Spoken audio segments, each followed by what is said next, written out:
I'm Christine Sund. I'm the current chair, the outgoing chair of the Committee on Intellectual Property, and I'm here to welcome you and also to introduce our speakers.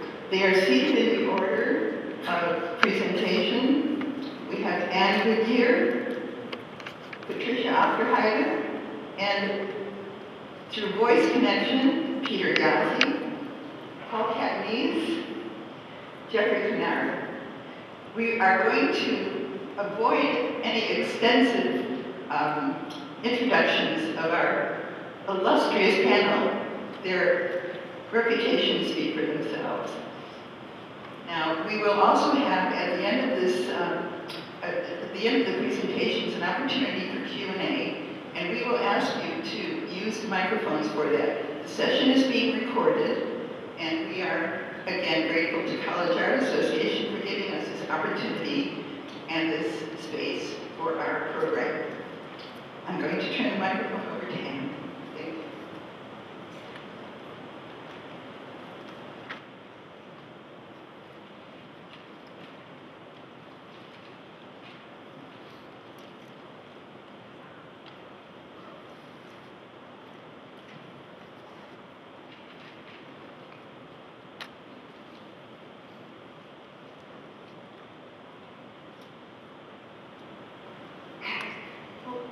Chris, thank you so much for the invitation to be part of this discussion on copyright permissions and fair use. I'm Anne Goodyear, and president of the College Art Association, and we very much appreciate everybody gathering with us today to be part of our discussion of CAA's Fair Use Initiative.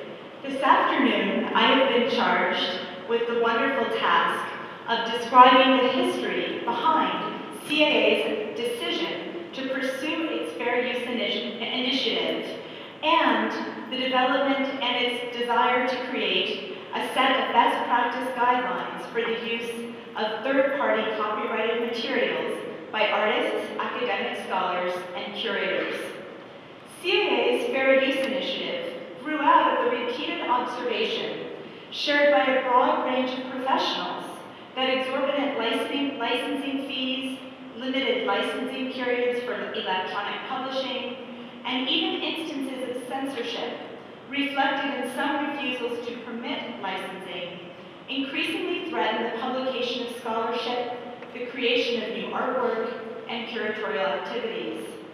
As a result of the challenges and the expense associated with seeking and obtaining copyright permissions, many members of the visual arts communities have refrained from using certain copyrighted images, text, and other works in their artistic, scholarly, and curatorial projects. The challenges faced have increased significantly in the recent past due to the growing prominence of electronic media as a means of creating and publishing new work. As many of us know from experience, traditional approaches to licensing often do not translate well into the digital domain, often making it difficult to obtain necessary licenses at reasonable cost and in perpetuity. In a number of cases, however, CAA believes that this fair use exception permitted by the United States Copyright Code and allowing creators and authors to proceed without seeking or obtaining permission for use of an image or other materials may be applicable to curatorial, scholarly, and creative endeavors. Developing guidelines to identify those instances is the goal of our initiative. As a publisher of 3 highly respected scholarly journals, CAA Reviews, Art Journal, and the Art Bulletin, CAA has first-hand experience with copyright challenges in the publishing context and understands the need for greater clarity within the art historical and artistic community regarding the application of fair use. As an advocate for its membership, CAA has a long history of involvement with the question of copyright. Indeed, my fellow panelists, Chris Sunt and Jeff Kennard, are among the many CAA members who have contributed in important ways to these efforts. CAA has actively addressed copyright issues related to the visual arts since the late 1970s. I offer just a few examples of these efforts to give some sense of the scope of the association's activities in this area. Following the revision of the U.S. copyright law in 1976, CAA developed guidelines to assist artists. In 1994, CAA participated in the Washington, D.C. Conference on Fair Use, or CUNFU, funded by the CAA'S Foundation, following 4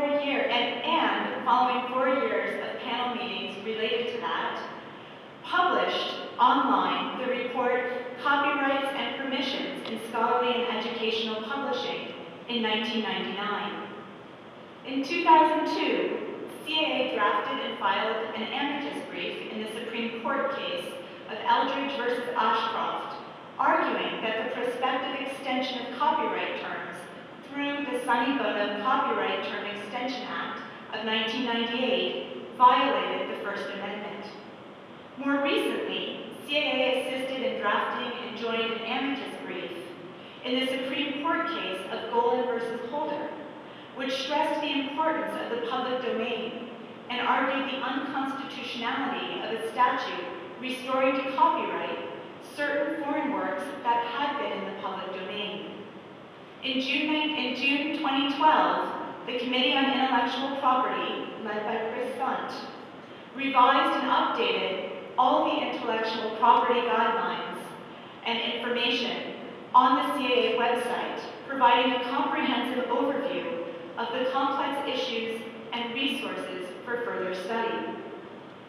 CAA's present project to produce fair use guidelines was inaugurated in the fall of 2012, thanks to a startup grant from the CAA'S Foundation, and was then fully implemented in early 2013 with the benefit of a major grant from the Mellon Foundation. CAA decided to move forward at this moment for a variety of reasons. Among them, the valuable precedent set by the publication of 2 new fair use guidelines, one released by the Visual Resources Association in 2011, and the other by the Association of Research Libraries in early 2012. The VRA guidelines were overseen by Gretchen Wagner, who serves as a principal investigator for this project, as well as a co-chair of our Fair Use Task Force, with input from members of this panel, Chris Sunt and Jeff Cunard, in addition to a broad range of other colleagues. And with respect to the ARL guidelines, Patricia Aufreheide and Peter Yazzie, who are represented on today's panel, oversaw their creation, their drafting, and publication.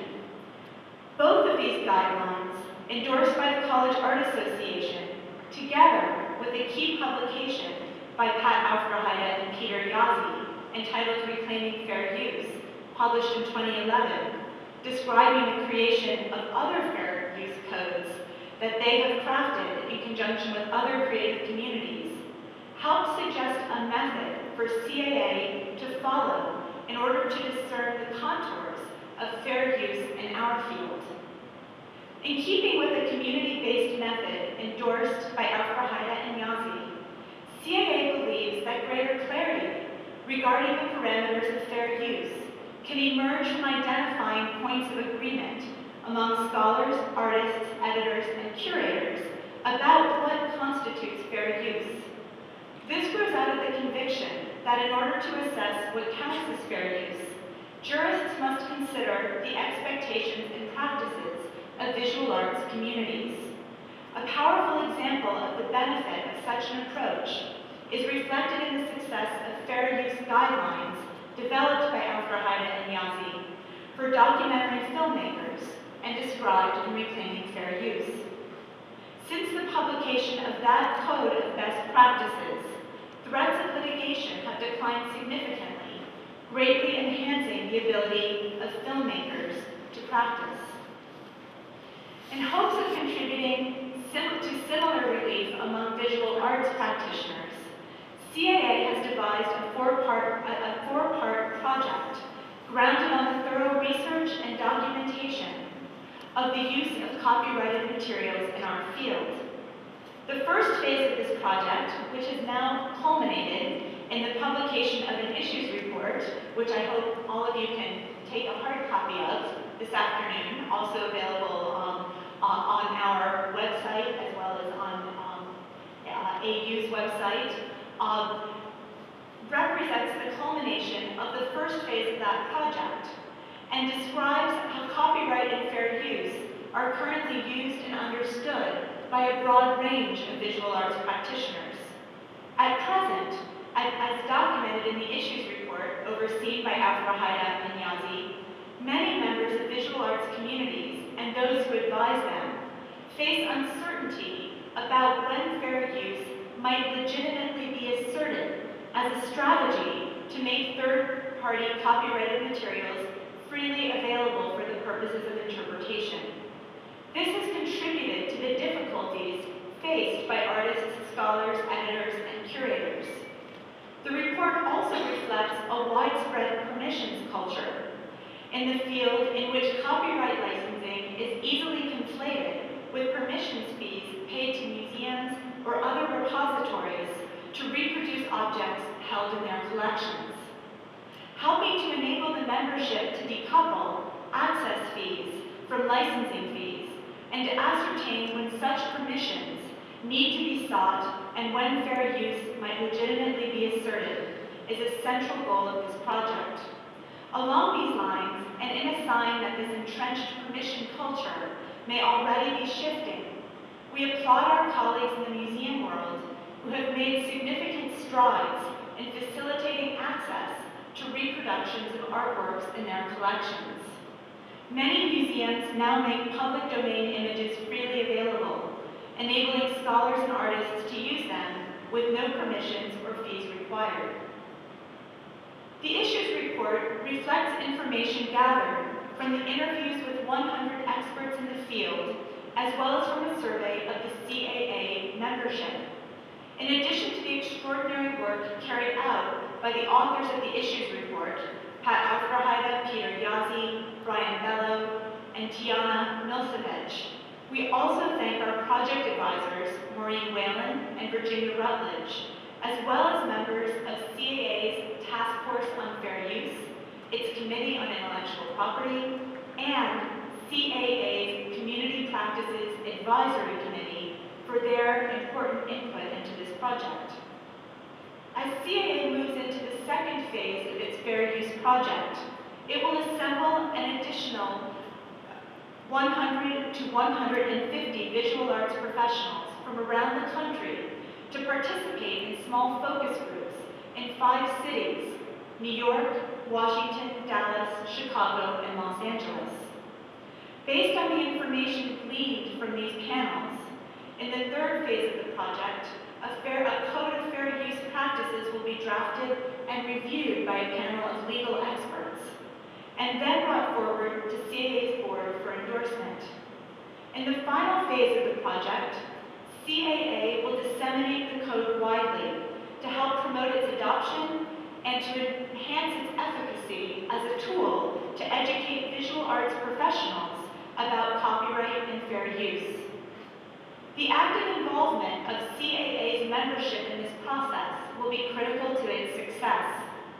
We welcome your suggestions regarding topics that deserve further attention as the project shifts into its second phase, when further intensive research will be conducted concerning both challenges and successes with copyright and fair use.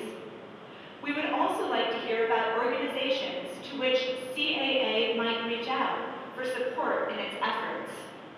With your assistance and the dedicated work of lead researchers and authors Pat Afrahida and Peter Yazi, CAA's Task Force on Fair Use and its Committee on Intellectual Property, we look forward to the creation of a robust and effective code of best practices for the fair use of copyrighted materials in the visual arts. Thank you.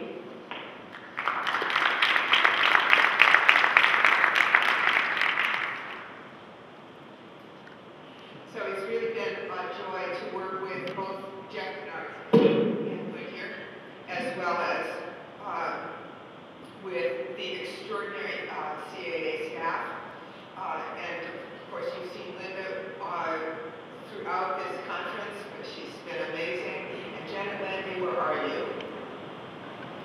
Okay, she gets the Purple Heart. She's just been an extraordinary ally. What I'd like to do today, boy, the people in the back, like, can you even see up here? Because you're really far away. Oh my God. Okay, so I would just like to run through a PowerPoint explanation that can be yours. We're going to be putting it up on the CIA and the Center for Media and Social Impact website on Monday. When you are explaining these issues to other people, because we see you as the primary ambassadors for this project, and to kind of lay out what's going to happen next. So I'm giving you here a preview of some of the educational materials we have for this phase of the project. The goal of this phase of the project, while we are busy having the small group meetings, is to make sure that the field at large really understands the implications and consequences of having this insecurity about not being able to use their rights. And so that when you are ready to get your code of best practices in the visual arts, the rest of your friends in this network, the rest of your allies, all the other groups you know, are also in a position to say, that's great news, I can't wait to read it, I can't wait to use it, can I sign on? Okay, so I'm just going to walk you through some of the material that Anne already kindly explained, which is basically you already heard about the report and how it was made. But I'm going to just walk you through what the report says, then how people can responsibly address that problem. I'm going to call in my colleague Peter Yasi to do this part. He was not able to make it because of the snow in DC, but he's going to be able to join us by phone to talk about what the law and the judges say. We're going to talk a little bit about why, given that the Code of Best Practices makes such great sense, we have luckily joining us today a major figure in the creation of the very first Code of Best Practices, Gordon Quinn, the executive producer of Hoop Dreams, Interrupters, Life Itself, the new film that was just at Sundance about Roger Ebert, The New Americans, and many other films. And finally, we're going to talk about the CAA code. So here's the big question that report, this report, asks is, what are the consequences of over-reliance on permissions? By and large, people are very, very aware in this community that the default is permissions. The question is, how do we assess the costs? And that's what this report was supposed to do. The way we did it, as Anne said, is we did 100 interviews and we did a survey of almost 3,000 people. Here are the occupational groups that we primarily focused on: academics, editors and publishers, visual artists, and I'm sorry, there's one more that did not make the bullet point, museum professionals. The findings were that your work is being warped and distorted because you're relying on copyright permissions when you don't need to. What we found is basically that if you rely on copyright permissions when you don't need to, ultimately this is about censorship. So the question is, who in this process of getting permissions is the biggest problem? Is it your editor? They're the ones who are telling you to get permissions from all the pictures, art historians. How about estates? They're the ones that drive you crazy when you ask permission and then they say no, only if you make the picture, the first picture, and then it takes up the whole page. How about museums, the people who will not give you access to their beautiful image unless you give them an access fee? How about the artists who are going to insist on terms for their commissions? ARS and VAGA, anyone? It was hard to find people who really loved those organizations, by the way. Okay, so who's the biggest problem? We would say none of the above. We would say the real problem is that we are not sure how to proceed in the current circumstances because we're not sure about the law. So the biggest problem really is us. So when you have this situation where you say, oh, I'll just be conservative, this is the way we always do it, I need to be cautious, often the consequence is self-censorship, and often people don't see that it is. What's the reason? People are afraid. They're afraid of primarily. One is the obvious one, oh, I might get in trouble with the law, but probably much more significant is this second question, I don't want to lose friends. So we can deal with the first one with more knowledge, but you can't do that if you don't know how big the risk is. If you don't know how big the risk is, that's what you look like. What is at stake? Frankly, pretty simple. The future of your field. Here's some numbers. 70% of everybody, people who are artists, museum curators, gallerists, editors and publishers, scholars, use copyrighted material when they create their work. A third of everybody we interviewed had avoided or abandoned work because of copyright concerns. Think about that. 1 in 3 projects goes down. Here's another fact. People pay high prices for those permissions, and those high prices effectively become censorship because people don't have the money. So what is it that's going away? Well, here's some of the things that academics do that they are having trouble doing, and they avoid and abandon. Work that is made by artists whose work is still under copyright. Work that deals with 2, 3, 4 artists because it's an overview or a trend article. You produce something that the estate or the artist doesn't like you saying out loud in print. Digital scholarship. Work with new ways to teach using digital innovations. And staying up to date with the curriculum, especially when it deals with people whose work is still under copyright. What goes on in museums and archives? Well, you have certain exhibitions that either leave out certain artists, even though they really should be represented, or their work is represented by a work that is less appropriate. Certain kinds of art are not accepted by certain museums because it's just too much time, effort, delay to do all those to do those permissions. Again, you have work that a museum might want to display that is making a point that an artist or an estate might not want them to say. Of course, all the digital stuff, that's the front lines, that brings up big copyright questions. People wanting to either show what was going on at an event or even put an exhibition online. That's the kind of digital innovation that's being foregone. What are visual artists not doing? They're having issues with multimedia, especially when they try to incorporate music, all kinds of digital art, and getting their work distributed. That's a lot of the future of the field that's at risk. What can be done? Here we go into the purpose of copyright, and Peter, I'm going to turn it over to you. Absolutely. Can you all hear me okay? I hear an echo. That's promising. All right, I'm going to start. In thinking about what can be done in general to push back a little bit against the ubiquitous permissions culture and to ameliorate at least some of the adverse effects that it obviously has on practice in all aspects or dimensions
cover fair use, which they now do without incremental charges.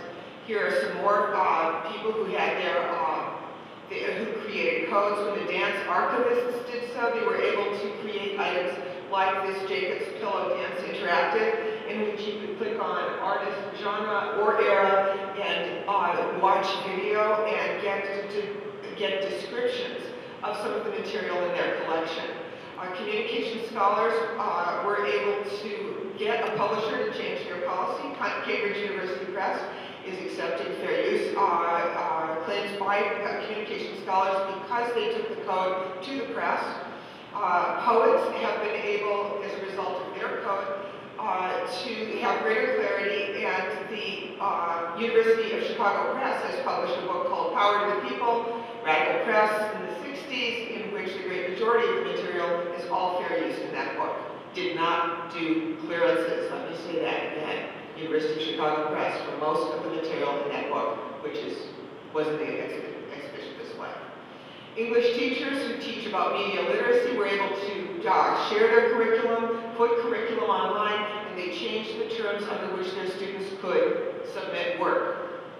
Open courseware designers were able to, for the first time since open courseware was first created at MIT, put up courses that heavily employ copyrighted material in the teaching. I don't know if anybody here is a teacher.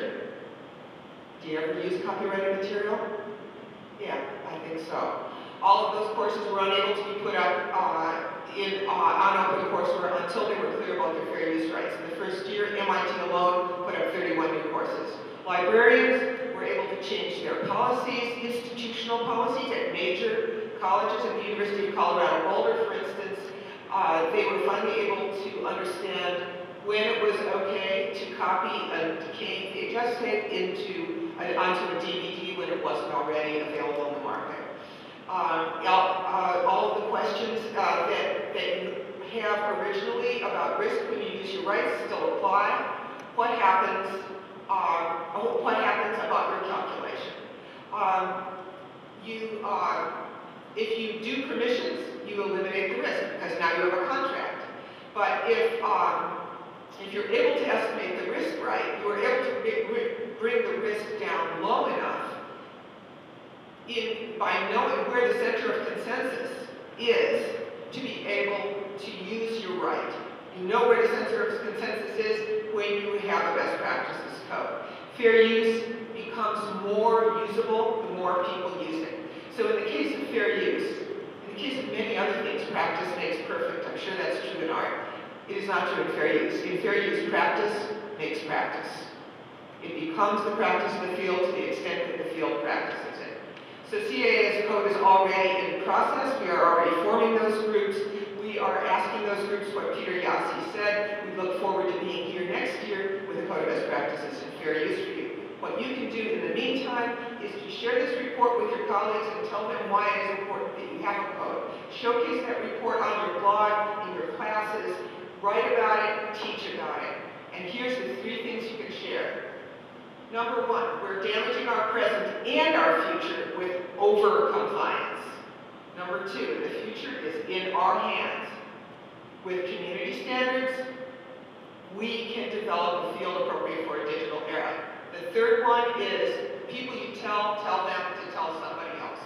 Here's where you can get more information if you can't get to the CAA site, cmsimpact.org/fair use. Or read our book. And we encourage you to share this presentation and use it in your classes. Put it up on your own SlideShare account. Do whatever you want with it. And if you're going to excerpt it, just deploy fair use. Thank you.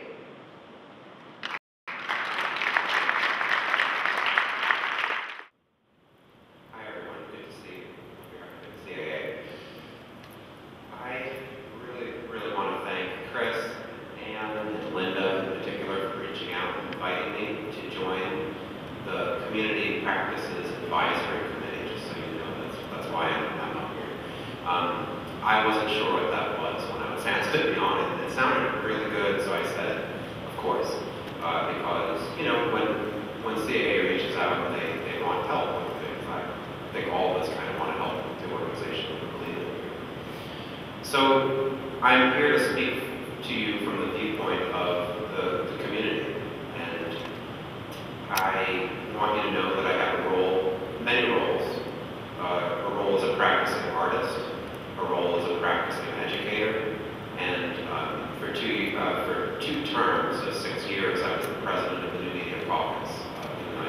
We weren't going to go into detail, but just figured it could give some sense.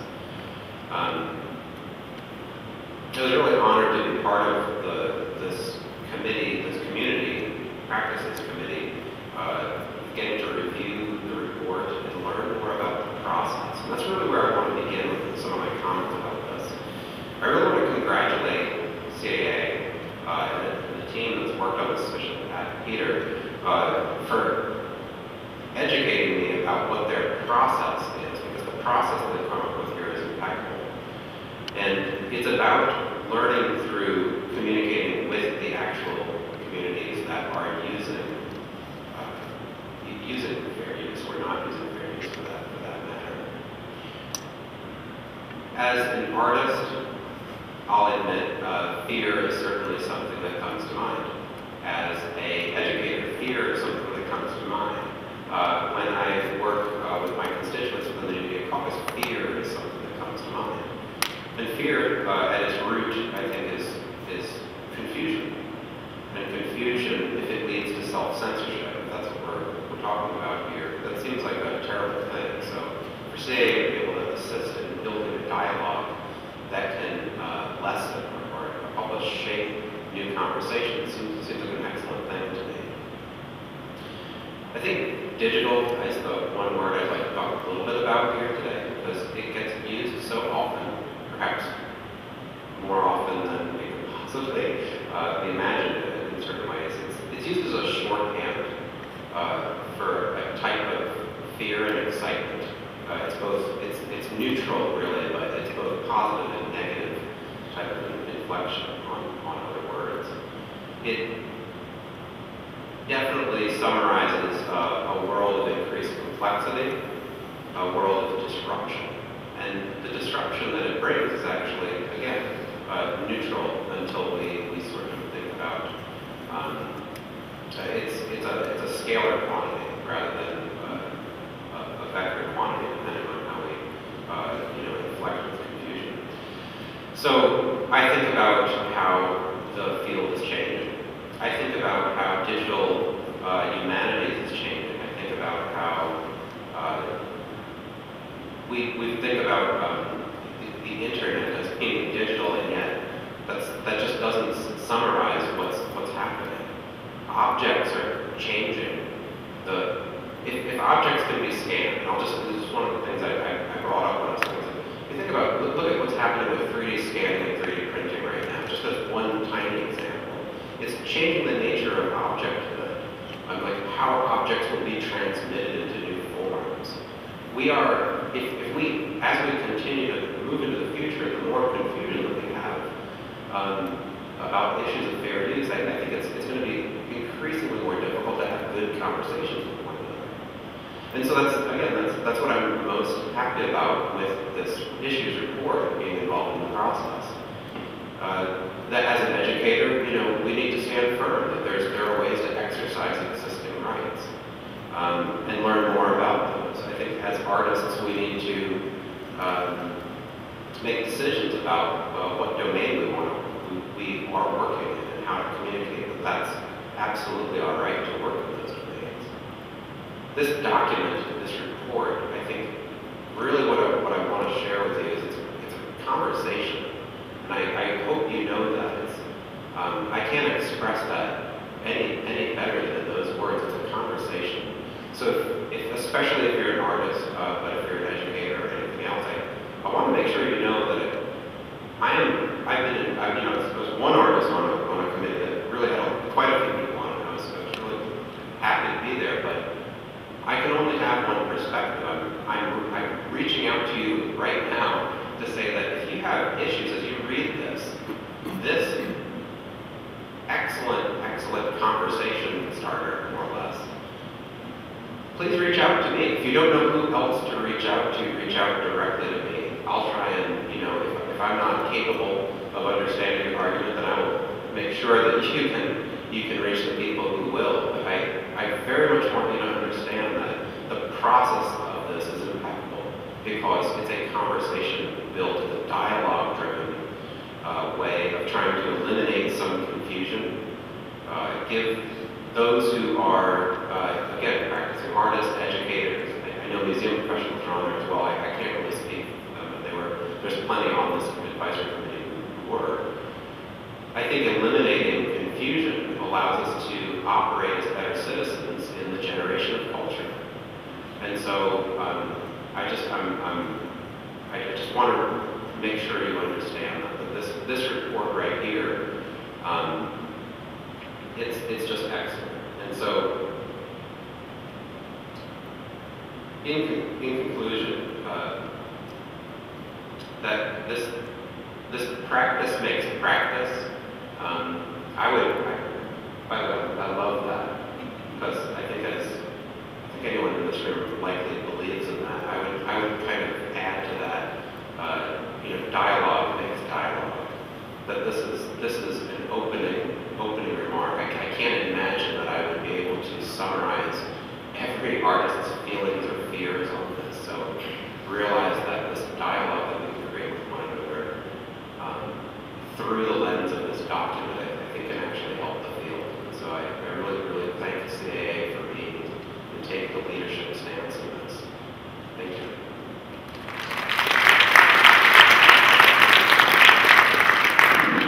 At this point, we're going to open up our microphones for Q&A, and we have Jeffrey Kennard, CAA's legal counsel, to act in the role as a moderator. And so, jump up, find a microphone, and ask your questions. Yeah, hi. Thanks again. Great work. But I had two questions. Most of the time I couldn't. And one is directed to Jeffrey, and one's more general, or actually maybe also to Paul. I can't remember which page it's on. There's this wonderful graph, or there's two charts. And one is about artists are the most likely to ignore fair use. There's no permitting. And the same page, the artists are most likely to assert copyright. This is wonderful, as I read it, this wonderful dynamic between the role of the artist. So I was wondering if you could kind of bring out a little bit more what you think the big takeaways are for artists in this report. And then secondly, more straightforwardly to Jeffrey, this question of, well, why not copyrights? Well, thank you, Paul. So I think one of the most interesting findings of the report is the difference in views with respect to the use of third-party material as between artists on the one hand and other members of the visual arts communities on the other, museum professionals, academics, and scholars. I don't think there's a searching exploration why that is the case, but I think it obviously is the case. And what one could imagine is that the institutional settings in which artists and other kinds of visual arts professionals differ. One could also imagine that training is different between artists and other kinds of visual arts professionals. One could also imagine, and I think the report does touch on this, that a number of artists are either by intent or temperament more transgressive in their approach to the use of third-party materials and therefore don't really care so much about the concept of copyright. We hear that a fair amount, including reflected in the report. Well, it's out there on the internet, it's part of visual culture, I'm just going to use it, and I don't really care about copyright consequences. Art historians, museum professionals who work in an institutional setting, where they either be lawyers or they may have been sensitized to the views of lawyers, maybe more risk-averse. So I think that's what explains in part the differences that we see.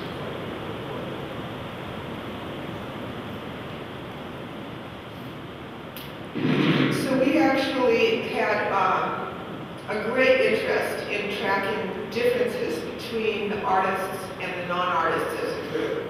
Because in this very tightly interlocked community, people who are scholars and teachers, people who are in museums, people who are in publishing houses or associate academic journals, they all depend on the work of artists. And some way it all goes back to artists. Otherwise, there's nothing for scholars to study or editors to publish or museums to show.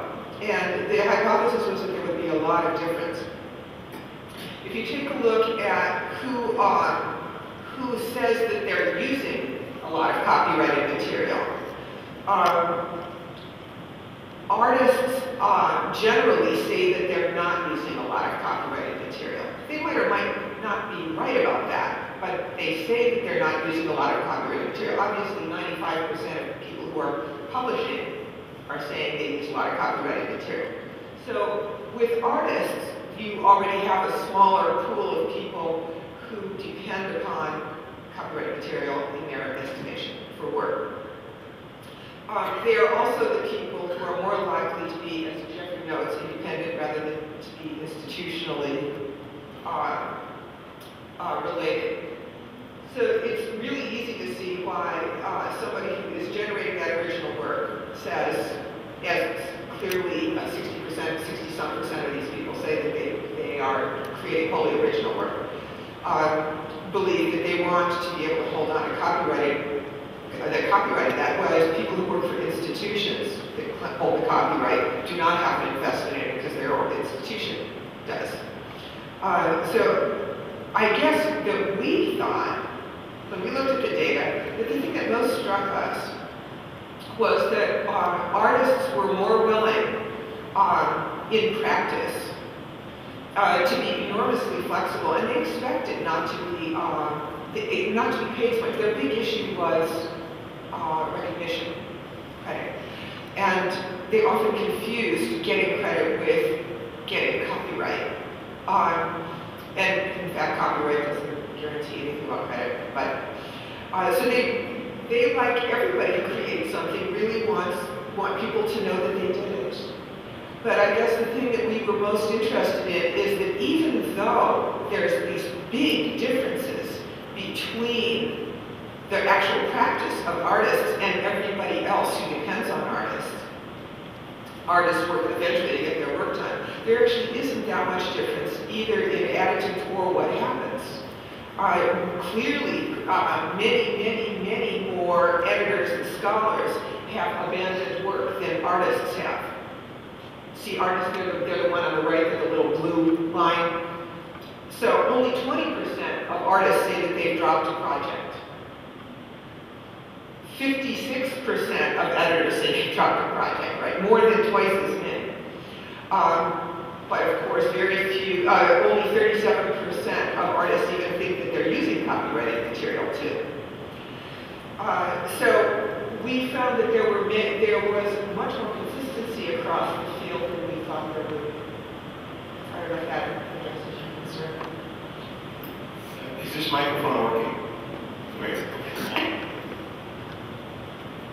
Paul, thank you for that question. Actually, I just want to make sure that particular that chart, it got me as well, let's put it that way.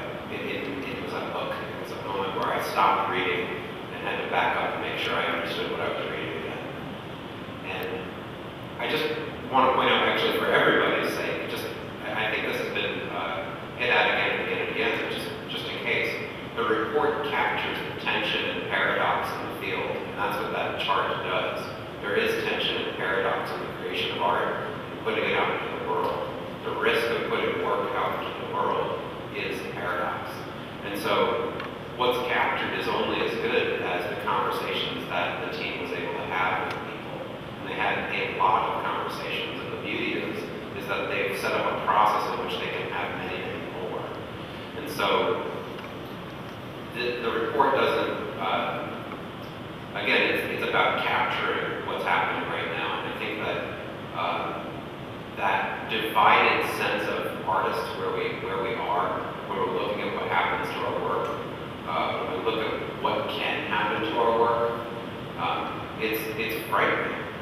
But that's why we have to participate in this process. And that's why I hope, I don't know how else to say this, but I hope those who are not just transgressive, but those who are the most frightened by this, or the most, frankly, angry about what this might mean, it's especially important for them to speak up. so we can capture those voices in case frankly, these charts are wrong. I mean, maybe this is not a good capture of the field. And I know that from what I understand, that's the goal of this report. And so, again, but the difference, I think it's about the tension and paradox about what it means to be an artist editor. So let me just build for a moment on what Paul said about tension, because there is a built-in tension in copyright law, because it says we'll give creators a limited right to hold on to that, and we will give new users a limited right to use new stuff. If what you see is, you can see that as a conflict, or you can see that as a balance, because both sides are limited. But if you don't understand that second part about new users getting to use copyrighted material with some limitations, just like owner's rights are limited. If you don't see that if you don't see that second part as legitimate, then there is an unresolvable dilemma in your mind, because you really want to be a decent person and honor other people's work. And it's also driving you mad because you can't get your work done without using other people's work in some limited way. So this leads to enormous frustration and conflict where it doesn't need to, because actually both rights are limited. And this is Peter. If I could respond momentarily as well. The question posed before is why not just guidelines? Why the process in which we're now embarking? And I think again, this notion of tension is the explanation. The goal in this process that we are beginning now is to harmonize tension and to identify positions to which most people, if not all people in the field, can adhere, even though they may be, in fact, in their initial starting position on different sides of that tension. And it's precisely that idea that makes, or it's that element of the process that makes the results robust in a way that I don't think even the very best set of expert-generated guidelines can be. We have another question. Hi, I just want to know your comments, advice, and suggestions on dealing with this, I guess, somewhat recent trend of extortion letters from stock image companies, where they send letters trying to get people who copyright infringed on their photos that they have both copyright, copyright too. And how do you deal with that? Because I feel like this really affects a lot of artists who work with digital media. And even if you have one little tiny fraction of the image from a stock photo, you would still get targeted with these letters that ask for an enormous amount of money for just using, I guess, a few pixels. So I just want to know what your thoughts and advice, or if there's any conversations about that yet. I think the question had to do with demand letters for the use of stock photos and other material. I'm not sure where the material is found, whether on the internet or otherwise. And I think it's fair to say that that may be among the issues or scenarios that's teased out in the course of this second phase of work, artistic practice that uses material that's found on the internet. I think the real question we're asking is what to do when you get a demand letter. And I think it depends, of course, on the facts and circumstances. Partly what we're hearing from Peter and Pat and others is that if you become more comfortable that the use of that kind of material and the way that you're using it is a fair use, you may feel more comfortable in asserting fair use in response to that kind of demand letter. And I see that you have something to say on the floor about the perspective of documentary filmmakers and how you respond to those. Yeah, when from a different field, the documentary filmmakers, we were involved in writing the first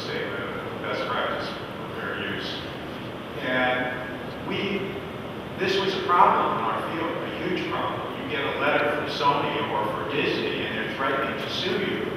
And I agree with everything you just said. And one thing I wanted to add to that is, once you have published a statement, you're no longer responding just as an individual. You are saying, I am part of this field, and these are the ways we think about this, and I believe I have a legitimate fair use right here. And even before we published it, they never sued anybody, they just frightened everybody. And so there are a lot of third-party players. It's usually not the artist, it's usually someone who owns the rights to the work or represents them in some kind of way, who sometimes can take this actually to absurd, you know, you're doing something, it's just your common sense does it. I have to be able to do this. So I think that the experience in our field of standing up for our rights as a community fundamentally changed our field and the kind of films that could be made. And the big breakthroughs came, I think in the previous question we were talking about the difference between individual artists and to some extent institutions. Institutions tend to be very, very conservative. So the broadcasters, the insurance companies where you need the insurance to get your film broadcast or in the theaters were very conservative, but eventually they came on board. And so our whole field changed once we published the best practice.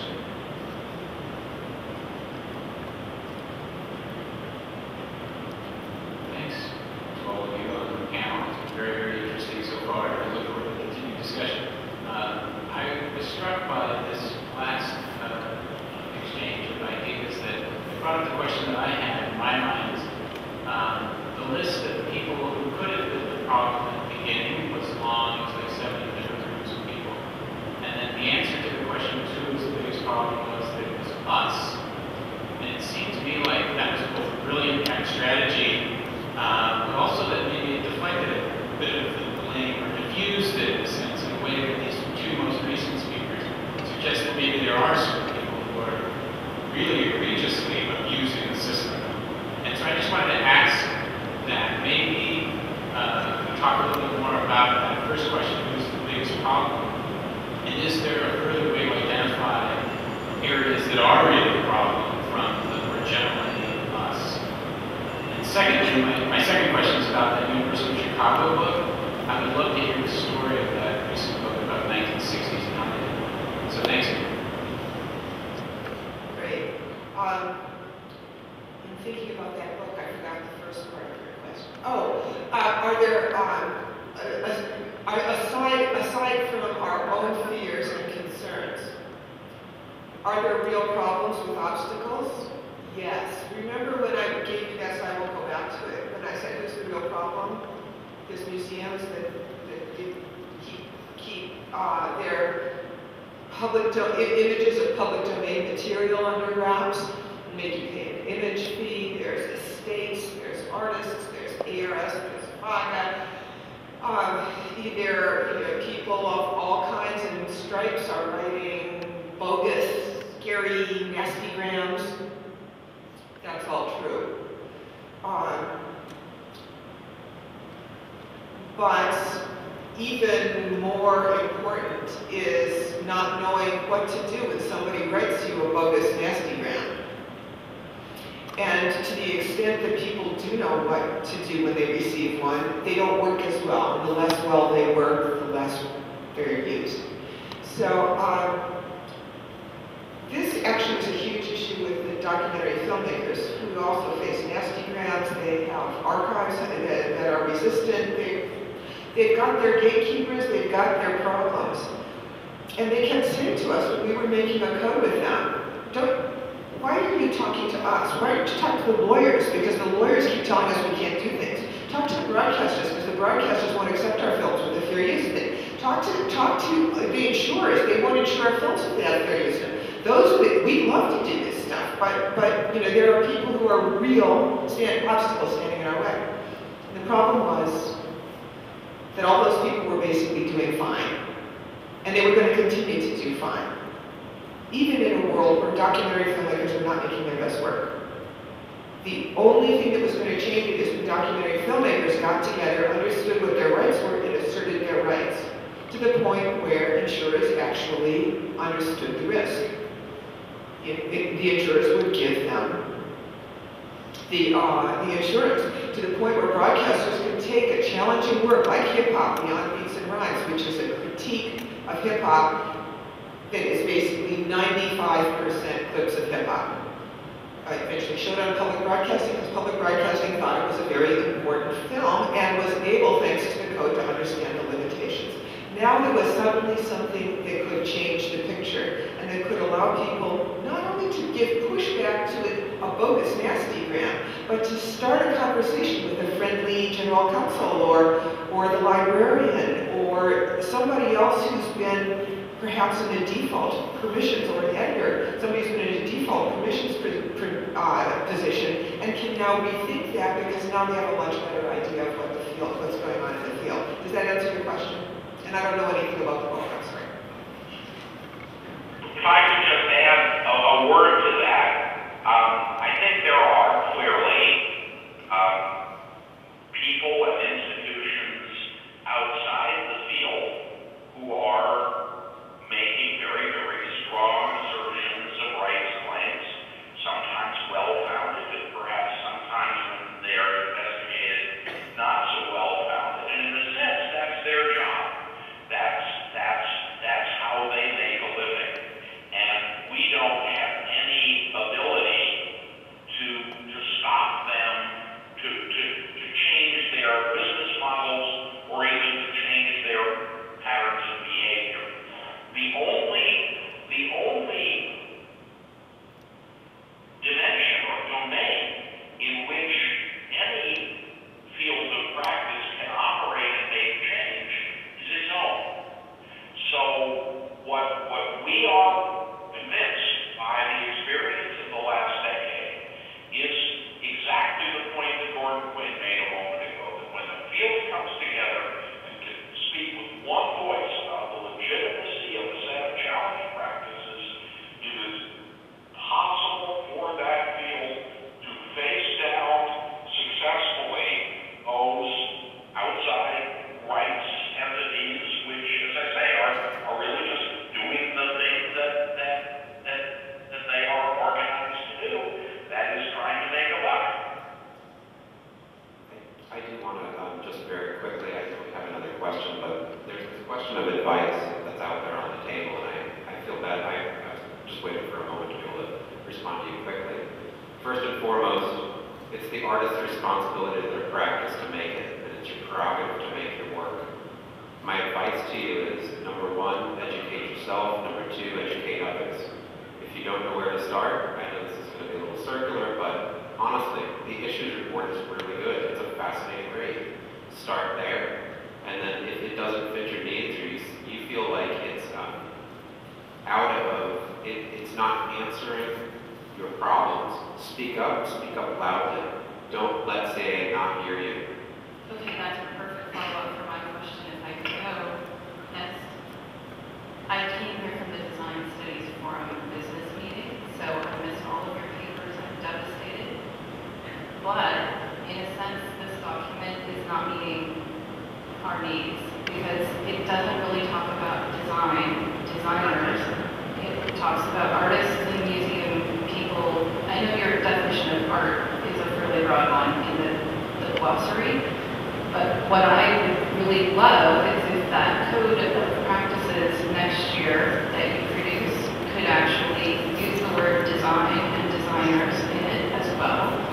And I think the other thing I would say, if CAA is hoping to expand its reach beyond the fine arts, this is one way you have an in with a huge group of people who are being underserved by, frankly, AIGA and IDSA. There isn't any real code of ethics or any document like this that I'm aware of that is being produced by the Designers Professional Associations. CAA could be basically reaching out to those groups and providing, and I hope you're taking notes, yes. Anyway, so this is something we were just talking about at Design Studies Forum, is that we feel that the design community is being somewhat underserved by CAA anyway, but this is a really great place where they could be served. The other thing that I wanted to say is that it's not just copyright. So if you're talking about designers, you're talking also about patents and design patents. And the other piece of this that I would love to just mention is trademark law, because so much of what used to just be copyrighted is now getting shoved into the realm of trademark law, such as design for icons on cell phones, right? So that is increasingly more and more. I am worried about trademark practices, seriously terrified and worried about what that means for visual artists and designers. So I would love to see some kind of statement about that from CAA as well. Thank you. Well, I guess the point I think there are a couple of pieces to this. The first is the definition of art and artists, and whether it includes design and designers and CAA's outreach to the design community. An issue which I have to know since I'm on the board has been discussed for many, many years. But I think on that point, and you'd be better positioned to respond. I think that you raised a whole host of really interesting points, which I deeply appreciate. So we're having a little awkwardness with the mic, which is why I jumped up here to respond. But really, I was just going to respond to the very first question you raised, and then you got into a thicket of other important and related issues that probably Pat and Jeff and Peter, who's on the line, would be far better positioned to respond to. But it's sort of what Jeff is saying, that our goal is to, I think, make this document, this code of best practices, as inclusive as possible. And I think the point that Paul made earlier about our desire to hear from the membership is, he couldn't have said it any better.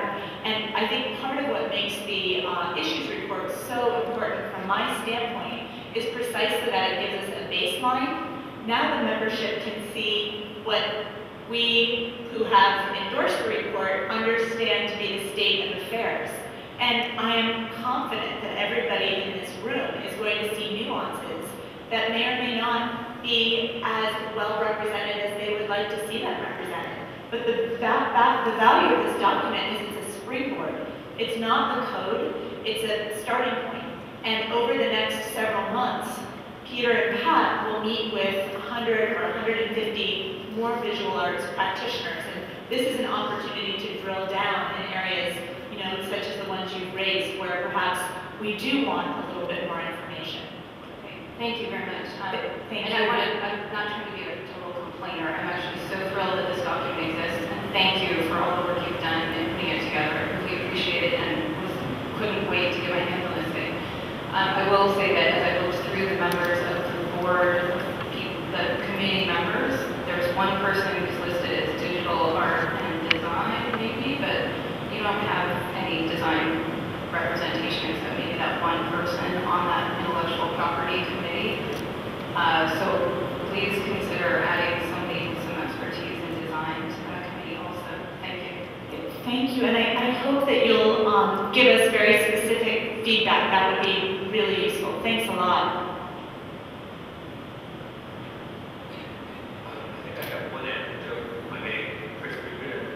I was just going to comment very, very quickly. I put up on the screen a title of a book, Copy Fraud. When we are looking at the over-aggressive rights claimers, this is an excellent book to read, very readable, even though it's written by a lawyer. And it helps to define, a term that we have not used in the past, and that's copy fraud. That's the kind of the faulty claim of copyright, where there really is no copyright to be claimed. So read it and enjoy it. If I may just take up a minute, I'm afraid, two anecdotes involved what a friend of mine calls the copyright protest. One of them is I know an individual who has applied for a grant and has Christ Foundation could not support, who needed $165,000 for images for a monograph on an artist whose works have been in public domain for 500 years. So you mentioned 20,000 as a benchmark for that kind of interviews.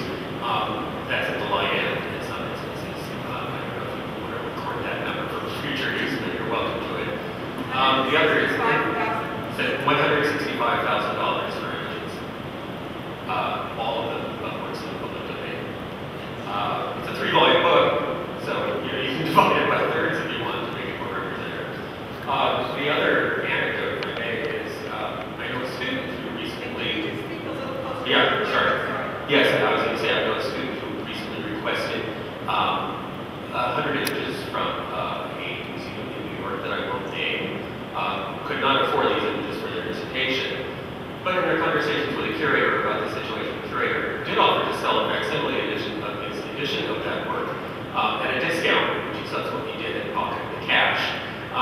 So again, the copyright protest really is a problem in our field. And the fact that I can't tell you who any of these individuals are just exacerbates the problem. Now, a serious question is the international ramifications of fair use codes. We know that fair use is specific to the United States and copyright law. There are non-similar exceptions to copyright in most other countries. Something somewhat similar in England, as I understand, but not quite the same. Have any of the fair use codes that have been developed had international ramifications? This is a singularly international field, art history particularly. And I'm curious whether, for example, will German, French, British, and Italian publishers want to open branches in the States if we're successful? Because they'll be able to publish things in the U.S. that'll be covered by copyright law here. That last part, that's what the Prime Minister Cameron of the UK is afraid of. He's on record saying we've got to get fair use here because we are losing out on innovation, and people are going to go to the U.S. to do business there because they can get business done better with fair use. So definitely fair use is associated with innovation, but it's probably not because of the exciting work that people in the visual arts are doing, however wonderful it may be. I think it's more because they want to have the next Google there. But I would just add to that there has been, I think, one interesting international ramification from, and I won't say only from the various business practices work, although I think that it has been a contribution, and that is, as Pat has suggested, that in more and more places around the world, including the European Union as a whole, there is now a significant discussion taking place of moving toward this approach, this open-ended or flexible approach to copyright exceptions in domestic law. Israel did that several years ago with so far considerable success. The Australian Law Reform Commission, which spent a couple of years on this issue, has made such a recommendation in Australia, although that recommendation is not yet formally published. There is a major inquiry taking place in the EU.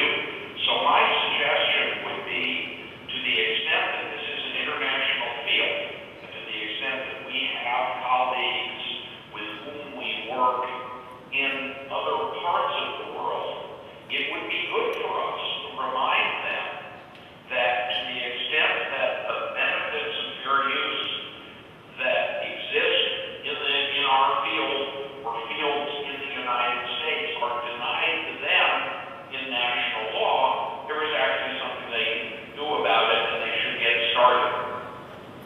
so we're getting the hook here. We're going to have to close. I just want to encourage you, however, to talk to Gordon Quinn because he can tell you more about how filmmakers have been able to do co-productions and get international distribution with errors and omissions insurance given in the United States, fair use clearances. If they got clearances in the U.S., nobody else much cares. You're here. Thank you, everybody, for your kind attention, for your participation, and thank you especially to those who prepared remarks and delivered them so beautifully.